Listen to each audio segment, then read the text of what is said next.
शुरुआत करते हैं बिहार की नई राजनीति से, नई करवट से। प्रदेश के सीएम नीतीश कुमार ने अपने पद से इस्तीफा दे दिया। शाम 5 बजे के करीब राजभवन गए।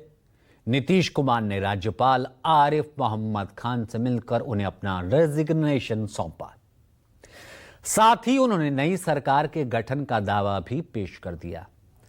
इसके लिए उन्होंने एनडीए विधायकों के समर्थन का पत्र भी गवर्नर को, राज्यपाल को सौंप दिया। इससे पहले नीतीश कुमार को एनडीए विधायक दल का नेता चुना गया। विधानसभा में एनडीए के सभी घटक दलों के नेताओं की मौजूदगी में गठबंधन के नेता के रूप में नीतीश कुमार के नाम पर औपचारिक मोहर लगी।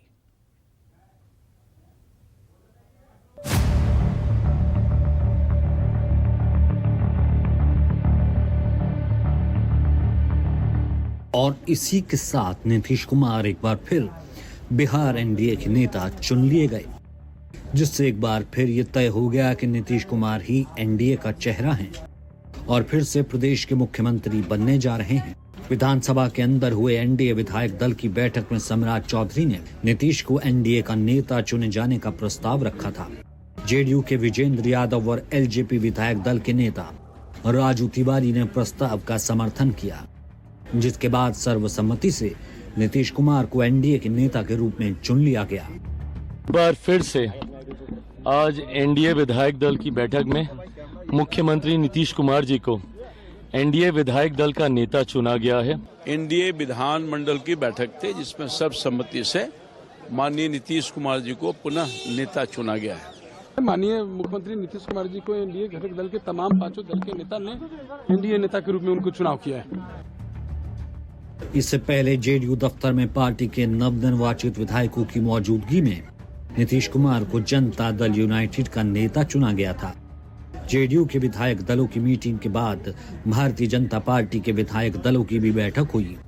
पटना में पार्टी दफ्तर में आयोजित इस बैठक में बीजेपी के नवनिर्वाचित विधायकों ने सम्राट चौधरी को अपना नेता चुना। साथ ही विजय कुमार सिन्हा को पार्टी का उपनेता चुना गया। बीजेपी ने अपना नेता चुनने के लिए यूपी के डिप्टी सीएम केशव प्रसाद मौर्य, केंद्रीय मंत्री अर्जुन राम मेघवाल और पूर्व केंद्रीय मंत्री साध्वी निरंजन ज्योति को पर्यवेक्षक बनाया था। विधायक दल के नेता के रूप में श्री सम्राट चौधरी जी और उपनेता के रूप में श्री विजय कुमार सिन्हा जी को सर्वसम्मति से नेता और उपनेता चुना गया है। और भारतीय जनता पार्टी की ओर से ये जोड़ी हिट भी है और यह जीत का भारतीय जनता पार्टी के नाते चौका है। हरियाणा, महाराष्ट्र, दिल्ली, अब बिहार आगे के लिए तैयार। सर्वसम्मति से सम्राट चौधरी जी को भारतीय जनता पार्टी के विधायक दल का नेता और हमारे विजय सिन्हा जी को उपनेता चुना गया है। बिहार विकास के रास्ते पर बहुत तेजी से आगे बढ़ चला है। विकसित बिहार ही होगा आगे आने वाले समय। यानी बिहार में बीजेपी ने अपने दोनों पुराने चेहरों पर फिर से भरोसा जताया। दरअसल इससे पहले की सरकार में भी सम्राट चौधरी और विजय सिन्हा डिप्टी सीएम रहे हैं। नेतृत्व को बहुत बहुत धन्यवाद और सभी विधायकों को धन्यवाद देता हूं, जिन्होंने लगातार दूसरी बार मौका दिया है पार्टी का नेतृत्व करने का। और आदरणीय प्रधानमंत्री जी के सपने को बिहार में जन जन तक पहुंचाने का काम किया जाएगा। प्रधानमंत्री, गृह मंत्री, राष्ट्रीय अध्यक्ष, शीर्षक नेतृत्व को हृदय से आभार। सभी विधायकों को हृदय से आभार।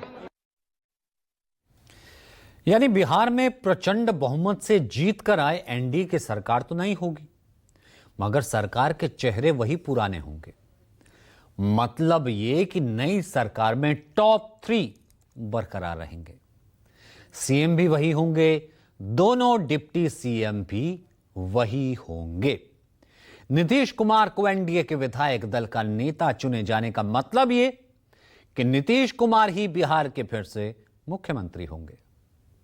सम्राट चौधरी को बीजेपी का नेता चुने जाने का मतलब यह कि वो फिर से डिप्टी सीएम होंगे और उपनेता चुने गए। विजय सिन्हा भी उप मुख्यमंत्री की कुर्सी पर बैठेंगे। तो कुल मिलाकर के टॉप 3 यही रहने वाले हैं। बीजेपी का यह फैसला बताता है कि सम्राट चौधरी का कद पार्टी में कितना बढ़ गया। यानी भारतीय जनता पार्टी ने नीतीश कुमार के विकल्प के तौर पर एक चेहरा सम्राट चौधरी के रूप में मानो पेश कर दिया है। इसके पीछे वैसे तो कई वजह हो सकती है, लेकिन सबसे बड़ी और अहम वजह है जातीय आधार। इसे ऐसे समझते हैं, तब आपको क्लियर तरीके से समझ आएगा। सीएम नीतीश कुमार बिहार के कुर्मी जाति से आते हैं। अब इनकी आबादी प्रदेश में लगभग 3% के करीब है कुर्मी की। वहीं सम्राट चौधरी कुशवाहा जाति से आते हैं, जिनकी आबादी बिहार में 4% से ज्यादा है। खास बात यह है कि बिहार में ये दोनों जातियां ओबीसी यानी पिछड़ा वर्ग में आती हैं और नीतीश कुमार के कोर वोटर ये माने जाते हैं। ऐसे में माना जा सकता है कि बिहार में बीजेपी ने नीतीश कुमार का रिप्लेसमेंट पिछड़ा वर्ग से ही चुना है। दिलचस्प बात यह भी है कि सम्राट चौधरी बिहार में डिप्टी सीएम बनने से पहले बीजेपी के प्रदेश अध्यक्ष रह चुके हैं। जब सम्राट प्रदेश अध्यक्ष थे तब उन्होंने नीतीश कुमार के खिलाफ ही मोर्चा खोला था। कसम खाई थी कि जब तक नीतीश कुमार को सीएम की कुर्सी से हटा नहीं देंगे तब तक वो अपना मुरैठा नहीं खोलेंगे। हालांकि 2024 के लोकसभा चुनाव से ठीक पहले जब नीतीश कुमार आरजेडी का साथ छोड़कर बीजेपी के साथ आए तो सरकार में सम्राट चौधरी को डिप्टी सीएम बनाया गया। अब इसके बाद सम्राट ने भी अपने वायदे से यू टर्न ले लिया और अयोध्या जाकर के अपना मुरैठा खोला था। खैर, राजनीति में अब कौन अपने वायदे पर कायम रहता है? सम्राट चौधरी भी अपवाद नहीं है और अब एक बार फिर सम्राट चौधरी को बीजेपी ने अपना चेहरा बनाकर बड़ी जिम्मेदारी सौंपी है। इसका ऐलान विधानसभा चुनाव प्रचार के दौरान खुद अमित शाह ने भी इशारों में किया था। आने वाले दिनों में सम्राट चौधरी यहां से विधायक बनकर जब पटना जाएंगे, मैं अभी बिहार में हर जगह जा रहा हूं, जहां जा रहा हूं वहां लोग कहते हैं कि साहब हमारे विधायक को मंत्री बनाने की काम करिएगा, मगर हमने तारापुर वालों आपको तो बना बनाया उप मुख्यमंत्री दे दिया है, उप मुख्यमंत्री। और आप भरोसा रखिए, सम्राट जी को प्रचंड बहुमत से जिताइए, मोदी जी सम्राट जी को बड़ा आदमी बनाएंगे, बड़ा आदमी बनाएंगे।